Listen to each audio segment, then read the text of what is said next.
Grupo Jiménez Batista presenta Conversando con José Dolores Internacional. Presentamos las palabras bendecidas. Jesús, me estás sanando. Jesús, me estás sanando.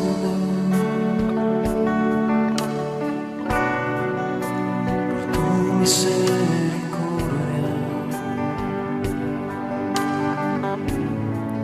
Tú, Jesús, me estás sanando. Jesús, me estás sanando.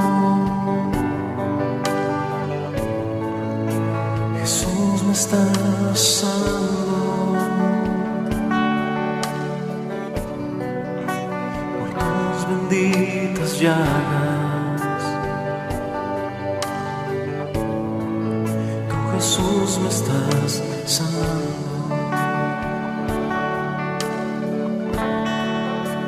Señor Jesús, gracias por permitirnos ver la luz de este nuevo día, Señor Jesús.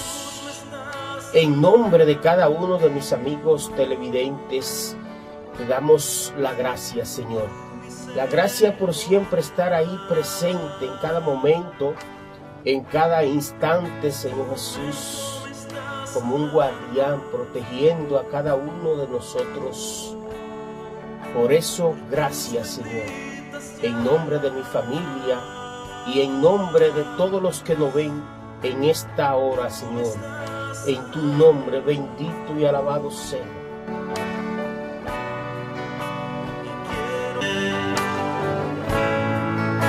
Que tú me estás sanando.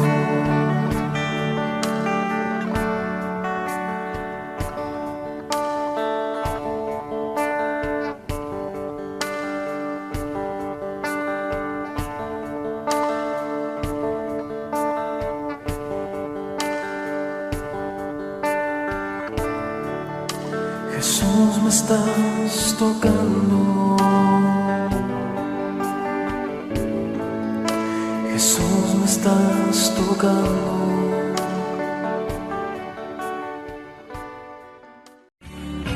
Grupo Jiménez Batista presenta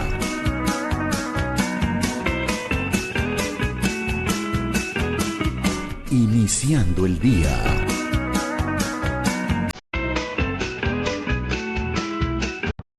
Es un honor presentarles al licenciado José Dolores Jiménez Batista, un destacado profesional con amplia formación académica y una destacada trayectoria en el campo del derecho. En la actualidad, se encuentra cursando el Magíster en Derecho Laboral Administrativo en la Universidad Tecnológica de Santiago, UTESA, donde se espera su graduación próximamente. El licenciado Jiménez Batista ha demostrado su compromiso con la excelencia académica a lo largo de su carrera. Ha obtenido diversos diplomados en áreas especializadas del derecho, incluyendo Derecho Penal, Derecho Civil, Derecho Penal Procesal, Derecho Notarial, Derecho Inmobiliario, Derecho Procesal Civil, Derecho Constitucional, Procesal Constitucional y Asuntos Migratorios. Además, ha complementado su formación con diplomados en Gerencia Política en la Universidad INTEC y en el rol del Ministerio Público. Su experiencia profesional abarca diversos roles de liderazgo. Fue presidente de la Asociación de Abogados de Santiago, Incorporados, donde demostró su habilidad para gestionar y representar a un grupo de profesionales del derecho. También ocupó el cargo de expresidente de la Asociación de Estudiantes de UTESA, donde demostró su capacidad para liderar y promover los intereses de los estudiantes universitarios. Asimismo, el licenciado Jiménez Batista se destacó como expresidente de la Asociación de Estudiantes del Distrito Educativo 0805 y de la Asociación de Estudiantes del Liceo Ulises Francisco Espaillat, UFE, demostrando su compromiso con la educación y su capacidad para fomentar la participación estudiantil. Además de su experiencia en el ámbito educativo, el licenciado Jiménez Batista ha ocupado el cargo de expresidente de la Junta de Centro del Banco Interamericano de Desarrollo, BID, donde pudo colaborar en la toma de decisiones importantes para el desarrollo de proyectos de la región. Por su destacada trayectoria y su compromiso con el campo del derecho, el licenciado José Dolores Jiménez Batista también ha sido vicepresidente de la Asociación de Abogados de Santiago Incorporados, donde ha seguido demostrando su capacidad de liderazgo y su dedicación a la profesión. En resumen, el licenciado José Dolores Jiménez Batista es un profesional con una sólida formación académica, una amplia experiencia en roles de liderazgo y un compromiso constante con la excelencia en el campo del derecho. Su trayectoria lo convierte en un candidato idóneo para ocupar el puesto de presidente del Colegio de Abogados de la República Dominicana. Sin más preámbulos, con todos ustedes, presentamos el próximo presidente del Colegio de Abogados de la República Dominicana, licenciado José Dolores Jiménez Batista. Firmas de Abogados Jiménez Batista presenta asesoría migratoria y consular con el abogado de inmigración José Jiménez Batista. Saludos mis amigos, donde quiera que estén en estos momentos mirando mi orientación migratoria en nombre de nuestra gigantesca oficina de abogados que opera en todas las Américas y en los 50 estados americanos, pues el día de hoy estamos trabajando con Nebraska Service Center o el Centro de Servicio de Nebraska de Inmigración Service. Bueno, pues le voy a informar a ustedes el tiempo de espera de el perdón o permiso, como usted quiera llamarle, I-601A, que refiere a la solicitud de exención provisional con presencia ilegal. Es decir, que si usted ha sometido esta petición en Nebraska Service Center porque usted quiere que se prolongue su estadía ilegal acá en los Estados Unidos, bueno, pues yo le voy a decir sobre el tiempo de espera. Usted tiene un tiempo de espera en esta oficina de 20 meses y medio a 26 meses y medio es el tiempo de espera para aquellas personas que renuncian provisional de presencia ilegal. Es así, mis amigos, nosotros estamos orientándolo a todos ustedes.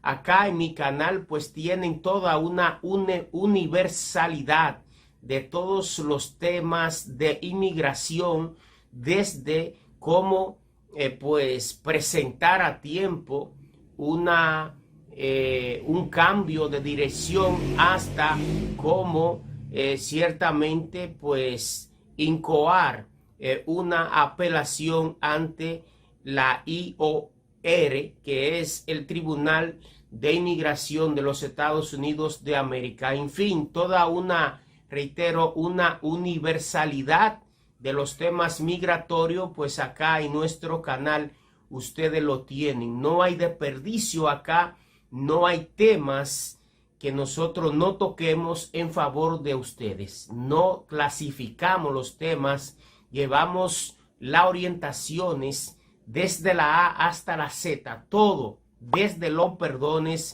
desde los asilos, desde la visa de paseo y de negocio, B1, B2, hasta las visas temporales de trabajo, la H2A para trabajadores agrícolas, la H2B para trabajadores no agrícolas, y todas las visas H, las visas de estudiante, la F, en fin, el formulario I-131, que es el permiso de viaje o parol, como usted le quiera llamar.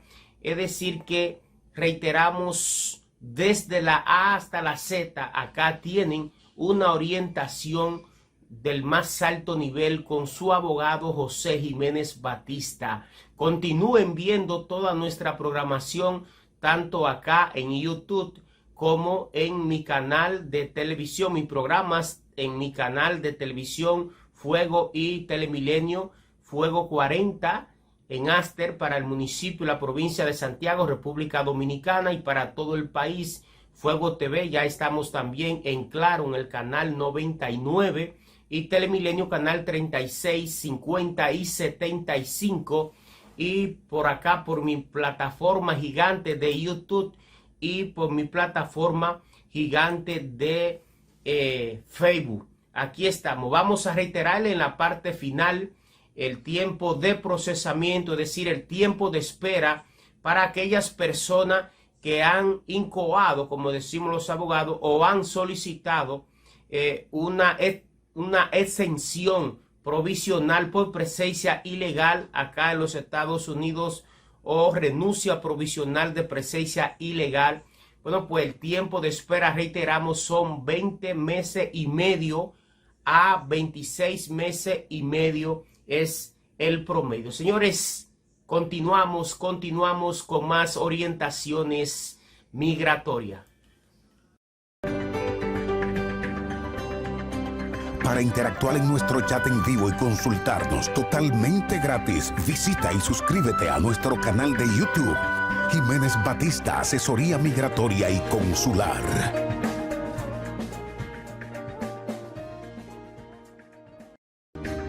Firma de Abogados Jiménez Batista presentó Asesoría Migratoria y Consular con el abogado de inmigración José Jiménez Batista. Si desea consultar con el abogado José Jiménez Batista, llámanos en República Dominicana 809-516-3604 y en Estados Unidos, o escríbenos al WhatsApp a los mismos teléfonos.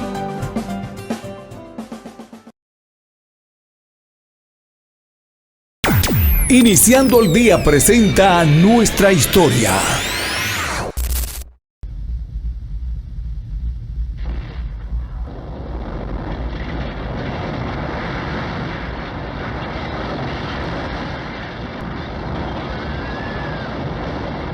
El 4 de agosto de 1946, República Dominicana fue azotada por un terremoto de magnitud 8.1 en la escala Richter, que provocó un tsunami que arrasó la comunidad de Matanzas, en Nagua, y produjo considerables daños en otras zonas del país. El sismo, considerado el más poderoso del pasado siglo XX, mató más de 125 personas, dejó cientos de heridos, un número indefinido de desaparecidos y al menos 20.000 sin hogar. Eran las 12:55 de la tarde del domingo 4 de agosto de 1946. Se estaba celebrando el 450 aniversario de la fundación de la ciudad de Santo Domingo, cuando se produjo el terremoto cuyo epicentro fue localizado frente a las costas de Nagua, provincia María Trinidad Sánchez. El terremoto produjo un tsunami de unos 5 metros de altitud en la costa de la bahía escocesa. En Matancitas, un poblado ubicado en ese entonces en las afueras de Nagua, el tsunami penetró aproximadamente 2 kilómetros, con olas que alcanzaron los 8 pies de altura. Es el terremoto más poderoso que hemos tenido y que ha liberado la mayor cantidad de energía. Hay que recordar que un terremoto de magnitud 8.1 es 32 veces más fuerte que un terremoto de magnitud 7.1 porque la escala es logarítmica. Y cada unidad que sube la escala de Richter, la energía se multiplica por 32. Eso fue lo que hizo que se sintiera en toda la región del Caribe. Se percibió en algunas partes del vecino Haití, Puerto Rico, Islas Vírgenes, Jamaica, al este de Cuba, Sur y Centroamérica.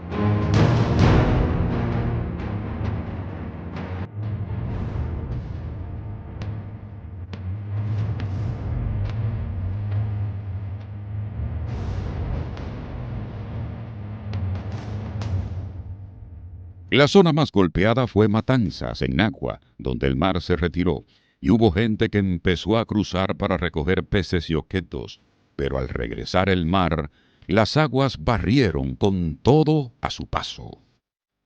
Así lo documentó en su libro El día del terremoto puede ser hoy, el ingeniero sismo resistente Leonardo de Jesús Reyes Madera.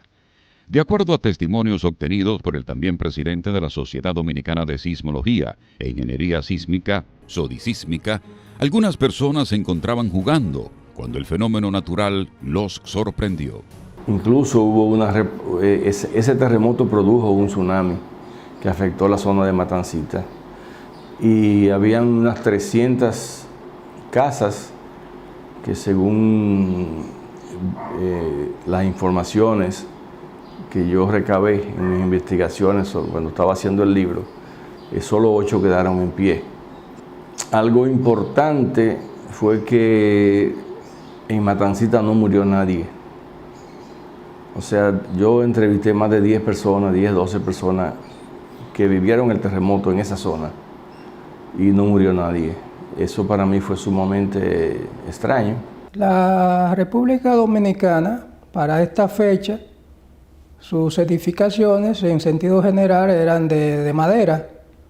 Solamente construcciones gubernamentales y algunas instituciones privadas tenían edificaciones de concreto, básicamente mampostería.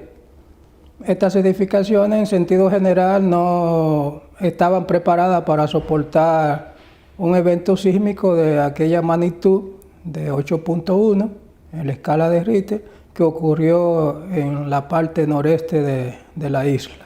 La República Dominicana está justo en el borde de contacto entre la placa tectónica de Norteamérica y la placa tectónica del Caribe. Ese fragmento norte de nuestra isla, lo que llamamos el bloque septentrional, definido por la costa atlántica, la cordillera septentrional y el valle del Cibao, junto a la península de Samaná, están justo en contacto, en el área de interacción con la placa tectónica de Norteamérica. Por eso los grandes terremotos que hemos tenido desde 1562 hasta el presente se han concentrado mayormente en el bloque norte. Quiere decir que de ahí deriva el alto nivel de daño que producen los terremotos que se han producido en la República Dominicana, incluyendo ese terremoto del 4 de agosto de 1946.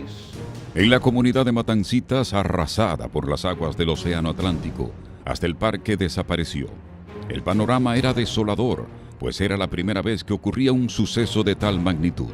El caos se apoderó de la Villa Matanzas y de todo el país. El llanto, el luto y el pánico fueron desoladores. En varias comunidades de la región noreste, el fenómeno natural causó estragos. En Agua, las alturas máximas de onda fueron estimadas entre 13 y 16 pies, penetrando hasta 2 kilómetros hacia tierra. Reportes de prensa de la época registraron el hallazgo de 28 cadáveres en la región, creyéndose que otros vecinos fallecieron ahogados en la hecatombe. En la zona del Bajío y Cabrera, donde la gente que estaba en la gallera, el mar se la llevó toda, porque el tsunami vino y toda la gente que estaba ahí, pues el tsunami se los llevó, más se llevó todo lo que estaban paseando, reposando el almuerzo en la carretera, porque recuerda que esa carretera se mantiene todavía al borde del mar, o sea, al borde de la playa, el límite de la ciudad con la playa. Y ahí fue donde se habla de unas 125 personas que estaban en la gallera, más los que pueden haber muerto, transeúntes que estaban reposando, porque se usaba mucho que los mismos turistas y las personas que vivían ahí reposaban su almuerzo caminando en la carretera, muy poco tránsito de vehículos. Al menos 5 vuelos de 14 aviones socorrieron con ayuda humanitaria a los afectados de la catástrofe.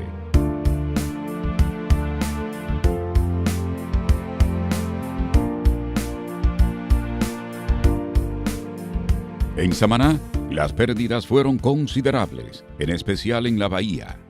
De acuerdo a reportes de prensa, no fue posible rescatar todos los cadáveres, estimados en más de 1.000 por la Marina de Guerra, que hizo ingentes esfuerzos. El evento sismológico que mantuvo en vilo a los dominicanos destruyó edificaciones, casas, vías férreas, carreteras, puertos, puentes, canales de riego. También pérdidas a la agricultura, ganadería y otras áreas vitales de la economía dominicana. En Moca se desplomaron el club recreativo, el mercado público, la casa consistorial. La calle Nuestra Señora del Rosario quedó obstruida por los escombros, mientras que la bóveda de la glorieta del Parque Cáceres y las torres de las iglesias de la ciudad se fueron abajo. En menor grado, sufrieron pérdidas Puerto Plata, Montecristi, Higüey, El Ceibo, Ciudad Trujillo, Azua y Barahona. Hubo que suplir por mar a través de barcos y tirarle con aviones la frazada, las casas de campaña, con alimentos. O sea, hubo un mes y medio muy crítico. Y ese mes y medio fue temblando prácticamente todos los días. En Santiago, un almacén se derrumbó. El canal Presidente Trujillo fue severamente perjudicado. En tanto, en San Francisco de Macorís, la iglesia Nuestra Señora de las Mercedes, el local del Partido Dominicano y establecimientos comerciales experimentaron graves destrozos al ser azotados por la furia del sismo. Los temblores de tierra no cesaron y el luto tampoco. Cada día se encontraban más muertos. Tan solo 4 días después del terremoto, una sacudida sísmica de 7.6 grados en la escala Richter atemorizó aún más al país. Las sacudidas sísmicas se prolongaron por alrededor de 2 años. El pánico se afianzó en la gente que se resistió a dormir en el interior de sus viviendas por temor a ser aplastados por una réplica. Fueron miles de temblores de tierra que ocurrieron en la región. Prueba de esto que algunas personas contaban de que ponían los calderos en los fogones y habían que amarrarlos para que no se cayeran, porque la ocurrencia de los temblores era tan frecuente que fácilmente se le viraban los calderos y se le apagaba el fogón. La gente entró en pánico, entró en miedo, nadie quería dormir bajo techo, la gente dormía en el frente de la casa o en el patio de la casa o en el parque más cercano. Pero durante 2 años consecutivos tuvimos réplicas. Un terremoto de magnitud 8.1 es capaz de producir réplicas durante 2 años. Y así ocurrió en la República Dominicana. Y por eso la gente que aún vive y que estuvo en ese momento cuando se produjo ese terremoto, porque eran niños o jovencitos, recuerdan con angustia, con miedo, con pánico lo que se vivió ese 4 de agosto del año 1946 y el 8 de agosto, que fue la réplica, esa réplica mayor. A partir de ahí las réplicas comenzaron a disminuir, pero se sintieron durante 2 años y todo el país estuvo en vilo, en miedo, en pánico, no dormía, pensando que en cualquier momento por la noche, por la madrugada, podía venir otra sacudida sísmica mayor.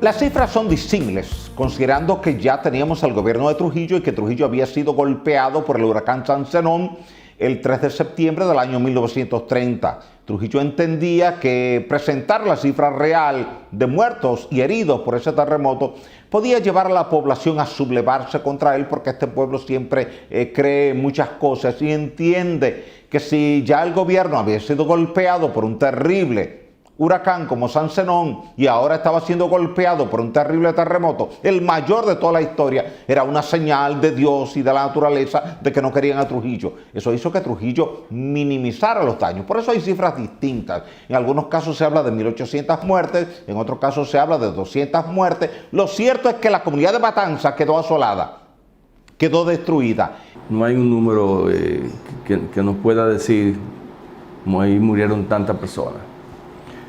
Uno se lo achacan al régimen de que se escondían las informaciones, pero yo hablé con gente que sacó muertos de la arena después que el tsunami se retiró, o sea, después que el mar volvió a su normalidad, perdón. Y a mí no me hablaron de miles de muertos ni nada de eso, ¿no? Simplemente hay un número de que se estima que habían unas 125 personas en la gallera.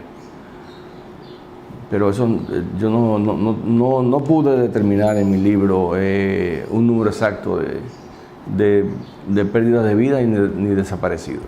Tan pronto ocurrió el terremoto, Trujillo tomó varias medidas mediante decreto. Prohibición de exportación artículos alimenticios de primera necesidad, suspensión celebración de las fiestas patrias, envío por aire y mar de raciones alimenticias para los damnificados e incomunicados por tierra, creación de una comisión conformada por técnicos de diferentes departamentos para evaluar los daños a las viviendas y las necesidades inmediatas de las familias. En los casos de violación de estas medidas, Trujillo dispuso que los ingenieros constructores y los propietarios fueran castigados con una multa de 50,000 pesos o con prisión de 1 mes a 1 año. Pero uno de los aspectos más importantes fue el hecho de que se creó el Fondo de Reconstrucción. Entonces, tú dabas 10 centavos, tú dabas 1 peso, tú dabas 50 centavos, tú dabas 2 tablas, una hoja de zinc, eso salía en la lista en el periódico que está aquí. Diciendo quién donó cada cosa. Ese fondo de reconstrucción sirvió para poder reconstruir las viviendas dañadas. Pero otro aspecto, se prohibió la exportación de alimentos. O sea, no se podía sacar nada de aquí, de materiales. Se obligó a utilizar un profesional en la ejecución de las nuevas viviendas. Y si tú eras un propietario y te combinabas con el ingeniero para que te salieran la cosa más económica, iban presos los dos. Otras de las medidas adoptadas por el presidente Trujillo fue traer al país, a solicitud de la Universidad de Santo Domingo, al reverendo J. Joseph Lynch, director del Observatorio Sísmico de la Universidad de Fordham, en Nueva York, Estados Unidos, para que explicara a la población en general y a los estudiosos las causas, daños y alcances del evento de la madre naturaleza. El reputado sismólogo llegó al país por avión acompañado por una comitiva de expertos. Como invitado de honor de la Universidad de Santo Domingo, Lynch dictó una conferencia magistral en el Paraninfo de la Academia Estatal acerca del sismo del 4 de agosto de 1946, la cual fue calificada por los medios de comunicación como brillante. El conocimiento que tenía el padre Lynch y las visitas que hizo a las diferentes zonas afectadas ayudaron a que la población comenzara a entender qué había pasado, porque mucha gente no sabía lo que había pasado, porque mucha gente a lo largo de su vida nunca había sentido un fuerte terremoto, ni mucho menos había visto un maremoto. El último maremoto que habíamos tenido había sido el de Manzanillo en el año 1842, y toda la gente que había vivido la experiencia del maremoto de Manzanillo ya había fallecido, ya no estaba sobre esta tierra. En consecuencia, el padre ayudó a orientar la población explicando desde el punto de vista científico qué había pasado y por qué esto es normal en determinadas zonas del planeta Tierra. Después de la visita del padre Lynch a Quisqueya, se creó el Instituto Sismológico Universitario y la formación del primer ingeniero sismólogo del país, que fue el ingeniero Héctor Íñiguez Pérez. Tras estas iniciativas, años después se creó en 1979 el primer reglamento para el análisis y diseño sísmico de estructuras de la Secretaría de Estado de Obras Públicas y Comunicaciones. Tomar conciencia. Tenemos más de 70 años donde hemos podido utilizar la palabra prevención. Ese fondo de reconstrucción debió mantenerse, o ese fondo de reconstrucción debiera comenzar a rehacerse. ¿Cómo lo podemos hacer? Simplemente vamos a asignarle a cada oficina del Estado que incluya en su presupuesto, vamos a exigirle, no asignarle, vamos a exigirle que incluya en su presupuesto un monto que se destine a la evaluación de los edificios donde están sus oficinas públicas. Y con ese fondo se evalúan los edificios.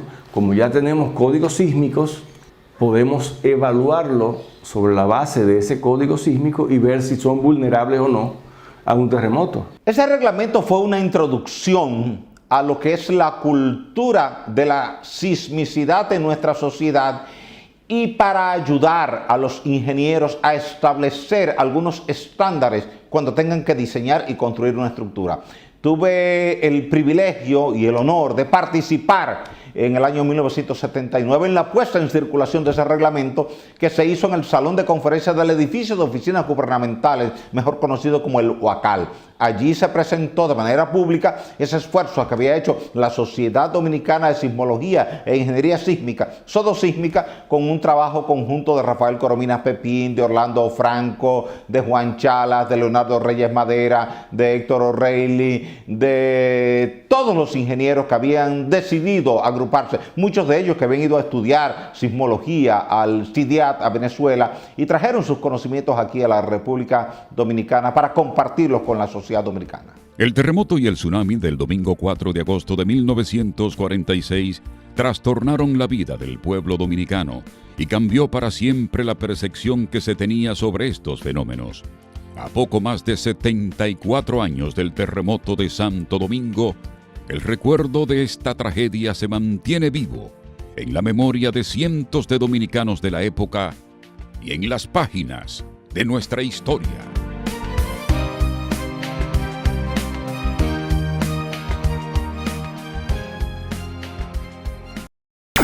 Iniciando el día presentó Nuestra Historia.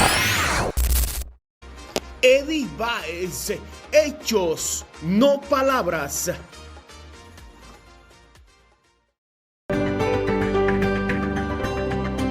Para interactuar en nuestro chat en vivo y consultarnos totalmente gratis, visita y suscríbete a nuestro canal de YouTube, Jiménez Batista, Asesoría Migratoria y Consular.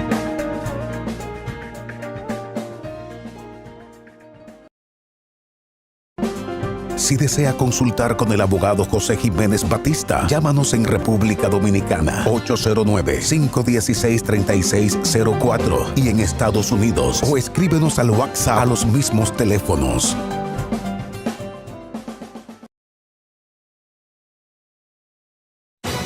Conversando con José Dolores presenta la orientación del abogado. Saludos mis amigos, ¿cómo están todos ustedes? Yo encantado de compartir las mejores orientaciones. Soy José Jiménez Batista y estaré acá compartiendo con ustedes todas estas orientaciones. Miren, hablemos del Código de Procedimiento Civil, un código que es bastante espléndido y bastante claro, precisamente para los abogados, y nuestro rol como abogado también es decirle a los usuarios los derechos que tienen precisamente a través del mismo. Es una combinación porque el Código de Procedimiento Civil precisamente que tiene que ver con lo que vamos a tratar el día de hoy, y es el embargo ejecutivo. Ya yo anteriormente había hablado de este, sin embargo, pues el día de hoy voy a seguir refrescando sobre este particular. Miren,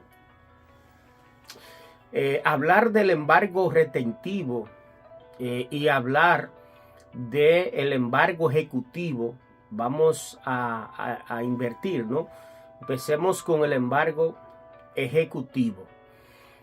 Muchos tramposos, otros que no son tramposos, que son inocentes y que realmente necesitan pues tomar un préstamo y encuentran en su localidad un prestamista, pero este prestamista está investido de la mejor orientación de un abogado y entonces presta a través de lo que es un pagaré notarial. Un pagaré notarial, mis amigos, no es más que una hoja 11 por 17 de este tamaño.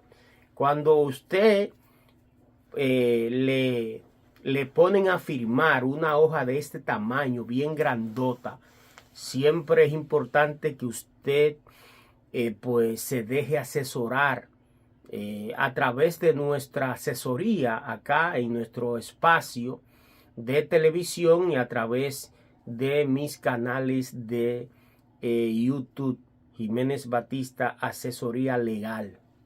Entonces, si usted no tiene mala intención, ciertamente usted puede firmar esa hoja. Pero lo que nosotros recomendamos es que esa hoja usted la lea antes de. Y le voy a hablar de muchísimas trapisondas, le voy a hablar de muchísimos trucos que tienen algunos prestamistas con gente de buena intención, porque existe el prestamista con mala intención, pero también existe el deudor, o vamos a llamar de manera profesional la figura como es, acreedor y deudor. El acreedor es el mismo prestamista y el deudor es el mismo que coge prestado. Entonces, simplemente pues leer bien, porque hay muchos acreedores o prestamistas que redactan un acto de venta y de manera inocente, usted que anda buscando prestado urgentemente, usted firma y no ve que arriba dice acto de venta. Si usted cuando va a tomar un préstamo a un acreedor o prestamista, que es decir, que no sea en un banco o en una financiera o en una cooperativa, usted siempre se fija de que no diga acto de venta. Porque si usted está dejando precisamente pues un mueble o un inmueble en garantía, entonces usted lo que está firmando es un acto de venta por esa ínfima por ese ínfimo préstamo que usted ha realizado. Entonces ojo con eso, porque hay muchas personas muy malintencionadas, específicamente en esta parte, una de las partes que es el acreedor. Entonces lo importante también es saber leer lo que sea acto de venta, como decía anteriormente, o sea un pagaré notarial. Pagaré notarial, como decía antes, una hoja 11 por 17 de este tamaño. Usted también pues está firmando una sentencia ejecutoria. Esto establecido en el Código de Procedimiento Civil, artículo 544 y siguiente. Y los embargos ejecutivos, mis amigos televidentes, no hay que ir a ningún tribunal para ejecutarlo. Por eso es que usted tiene que saber lo que está firmando y saber en lo que se está metiendo, porque claro, si usted es solvente, porque regularmente pues el que es insolvente y el deudor, el acreedor que le presta a un insolvente, no hace nada con que le firmen un pagaré notarial, porque no va a tener como, si ese deudor queda mal, no va a tener cómo recobrar esos intereses, ese dinero que ha prestado. Entonces por eso esta parte también va orientada hacia el prestamista o acreedor, como usted lo entienda mejor. Entonces ese acreedor debe de ciertamente, a la hora que preste 100 o 200 mil pesos, saber investigar que esa persona pues tenga bienes, porque ciertamente el pagaré notarial expresa en uno de sus párrafos que si con 2 pagareces o más el deudor se atrasa, le está otorgando poder a el acreedor de que embargue sus bienes habidos y por haber. Esto aunque estén en manos de terceros. Oiga esto, claramente. Sí, que si usted tiene una casa, si usted tiene, por ejemplo, un vehículo, si usted tiene varias propiedades, van a ser embargadas a raíz de 2 pagareces que usted deje de cumplir con ese acreedor, ¿no? Eso desde ese punto de vista. Entonces, por eso le decimos que sean tanto al acreedor como al deudor, que sepan lo que están haciendo.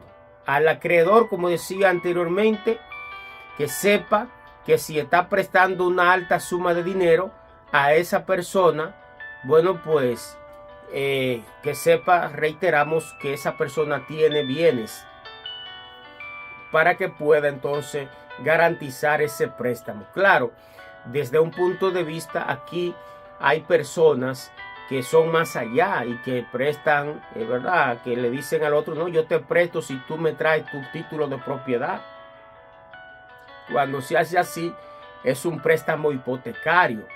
Pero la figura del pagaré notarial lo que busca es precisamente un préstamo que sea más fácil desde un punto de vista y que este préstamo se convierta, precisamente este pagaré se convierta en una garantía para el acreedor. Pero como he dicho, durante todo el camino no se hace nada con prestar a una gente que no tenga solvencia, a un insolvente. Por eso se debe tener en claro precisamente todos estos aspectos.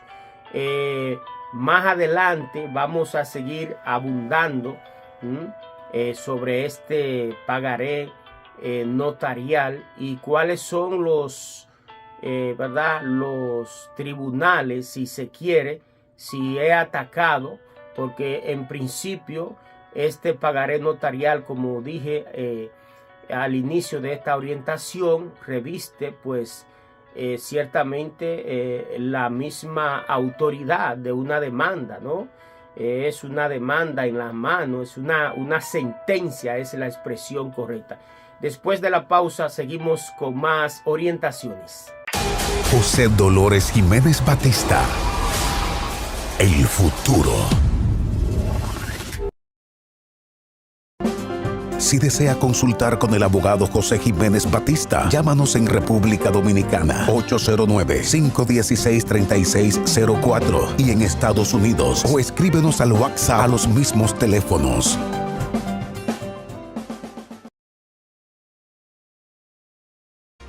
Eddie Baez, hechos, no palabras. Estás viendo Iniciando el Día por Galaxia, Canal 42. Seguimos, señores, con más contenido. Hoy, pues, un programa totalmente especial hablando de el embargo ejecutivo. ¿Con qué se come esto? A raíz de que hay tanta gente cogía con estos tipos de préstamos. Muchos lo hacen de buena fe, pero tanto el acreedor como el deudor deben de conocer sus derechos, tal como lo he dicho en mis dos primeras participaciones en el día de hoy, que empecé hablando del origen del embargo ejecutivo y en qué código o ley de nuestro país pues aparece esta figura. Y lo reiteramos, el Código de Procedimiento Civil a través del Código de los artículos 545 y siguiente, ¿no? Bueno, pues antes de irme a la pausa, yo hablaba con ustedes precisamente de la parte, ya en la parte final, le hablaba de que usted no hace nada con prestarle a una persona con un pagaré notarial que sea insolvente, porque simplemente va a tener solamente la fe de que ese deudor le cumpla con lo prometido.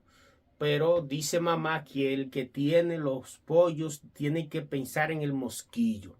Y aquí hay gente, por ejemplo, que se dedica a prestar y lo hacen con hipoteca. Una hipoteca no es más que usted lleve la matrícula de su vehículo y precisamente quien le va a tomar prestado y quien le va a prestar a usted que fue a tomar prestado, pues se queda con esa matrícula. Eso es parecido como a la compra y venta, pero es diferente. Aquí hay mucha gente que además de hacer eso, pues va y saca una matrícula, y muchos tramposos pues hacen esto con diferentes personas. Pero ojo, el que tiene experiencia en esto, una vez le ha prestado a usted dejando la matrícula como garantía, lo que hace es una oposición en impuestos internos, y mientras usted no salde ese préstamo, ese vehículo tiene una oposición. Eso le evita a el acreedor, le evita ser estafado por ese deudor. Eso se hace desde ese punto de vista. Pero como hoy estamos hablando, orientándole a ustedes sobre los préstamos a través de lo que llamamos pagaré notarial, que es una hoja, reitero una vez más, grande, 11,5 por 17, porque así pues la legislación de los notarios la acredita, que este tipo de documento debe ser en una hoja de ese tamaño y se le llama hoja notarial. La ley 340-15 del Colegio de Notarios de la República Dominicana. Entonces, simplemente pues usted no quiere ser una compraventa, usted tampoco es una financiera y usted simplemente pues presta en un barrio X de la República Dominicana y entonces pues eso se hace. Atención mis amigos, porque yo aquí oriento claro y preciso para que usted no coja gancho, tanto el acreedor como el deudor. Miren, yo en tiempo atrás fui a un supermercado muy famoso acá en Santiago y me encontré con hojas de ese tipo. Eso es totalmente ilegal, o vamos a llamar así, no tiene calidad la expresión. Esas hojas no revisten la calidad que deben de tener, porque una hoja que usted mismo la llene, y esto va para ambas partes, tanto para el acreedor como para el deudor. Una hoja que sea llenada de manera manuscrita por el acreedor no tiene fe, no tiene legalidad. Entonces simplemente usted se está autoengañando. Muchos acreedores que además de ser acreedor quieren ser abogado porque se lo quieren ganar todo, no le pagan una orientación a un abogado. Yo, por ejemplo, si yo me dedicara, yo soy pretamista. La gente lo sabe que yo soy pretamista, pero al mismo tiempo yo soy abogado. Pero hay muchos que no son abogados, que son pretamistas y que por no pagarle un abogado prefieren perder una fortuna. Porque ¿qué es lo que usted puede buscar un abogado que lo oriente, pagarle una iguala mensual, y eso usted le sale de lo mismo que usted presta, ¿no? Entonces, si usted va a ese supermercado, a cualquier supermercado, y compra una hoja de esa, que es un autoengaño, usted no tiene nada, ¿eh? A la hora que se llame un corre-corre, que ese deudor no le pague a usted y usted quiera hacer presión, eso no sirve. Eso no sirve, porque lo primero es que usted de paro se está llevando la figura del notario. Un notario, todos sus actos son de manera correcta y llenado a computadora y legalizado con las dos partes de frente a él, ¿no? Todo eso se hace. Y luego que se hace eso, como decía, estoy haciendo una retroalimentación, entonces usted va o su abogado van y registran eso a conservaduría de hipoteca, porque eso no es, porque el dominicano, eso no es un pensamiento de una gente, eso no es un capricho, eso es un asunto de ley. Cada quien tiene su ley. El Colegio de Notarios, a través de la ley la ley 340-15,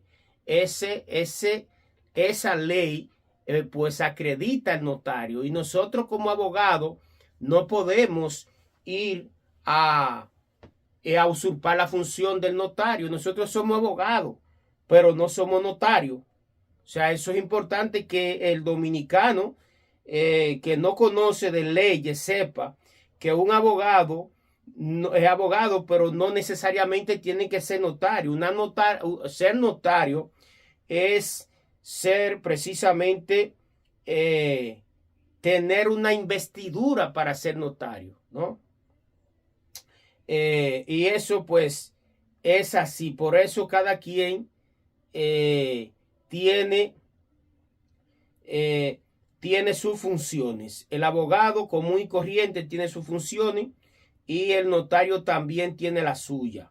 Entonces, por eso, todo lo que nosotros hacemos, los abogados común y corriente, debe de ser a través de un notario si queremos precisamente que eso tenga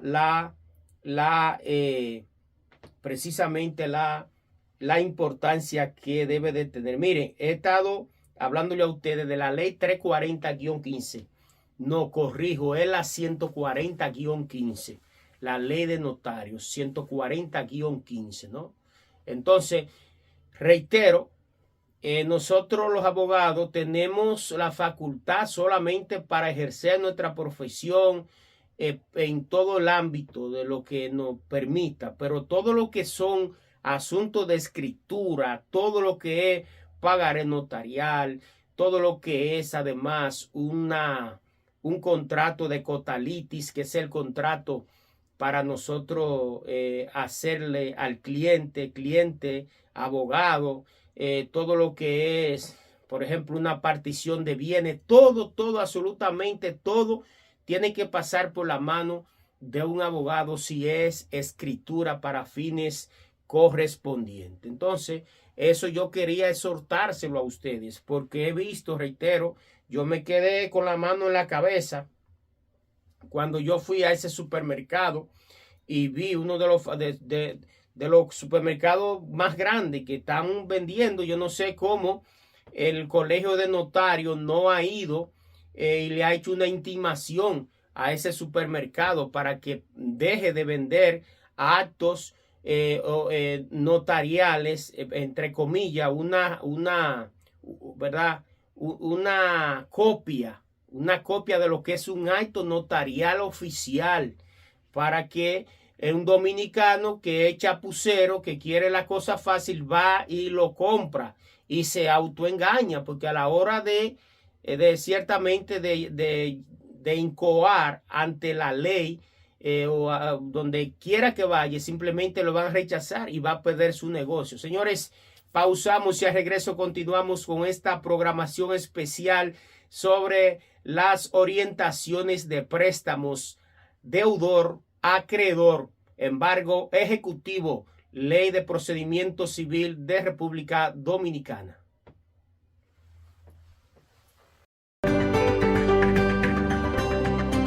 Para interactuar en nuestro chat en vivo y consultarnos totalmente gratis, visita y suscríbete a nuestro canal de YouTube, Jiménez Batista, Asesoría Migratoria y Consular.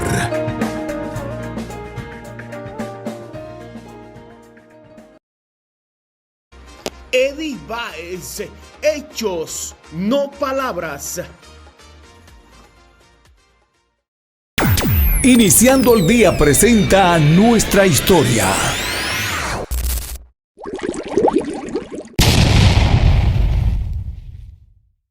En la República Dominicana, mucho antes de la llegada de los marines norteamericanos en 1916, el país vivía atrapado en un pasado que parecía no avanzar. Era una sociedad dominada más por las costumbres que por la ley, donde la tradición pesaba más que la innovación, y donde el poder se medía no en fábricas ni en inversiones, sino en tierras y conexiones familiares. La nación aún no había logrado consolidarse como tal. El Estado existía, pero era frágil, casi una sombra, sostenido más en apariencias que en una verdadera conciencia de unidad nacional. Guerras internas, caudillismo, gobiernos efímeros y una economía anclada en lo rural marcaban el día a día de los dominicanos. Esta es la historia de cómo era la sociedad dominicana antes de 1916, un retrato de un país que parecía detenido en el tiempo, justo en la antesala de la primera ocupación estadounidense. Antes de continuar, te invito a suscribirte, dejar tu like para que este video llegue a más personas y no olvides comentar al final. Ahora sí, vamos allá. Para entender cómo era la República Dominicana antes de 1916, primero debemos imaginar un país atrapado en un círculo que parecía no tener salida. La vida se movía lenta, sin grandes cambios. La economía, estática, seguía siendo prácticamente la misma de generaciones anteriores. La tierra era el centro de todo. Riqueza, poder y prestigio se medían por la cantidad de tierras que alguien podía poseer, no por su capacidad de producir ni por la innovación. La llamada aristocracia terrateniente. Iniciando el día presentó Nuestra Historia. Eddie Baez, hechos, no palabras. Si desea consultar con el abogado José Jiménez Batista, llámanos en República Dominicana 809-516-3604 y en Estados Unidos o escríbenos al WhatsApp a los mismos teléfonos.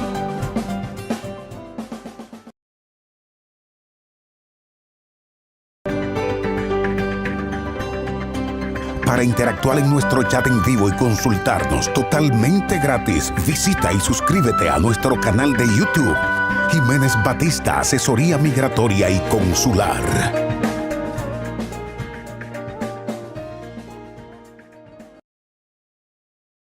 Grupo Jiménez Batista presentó Conversando con José Dolores Internacional.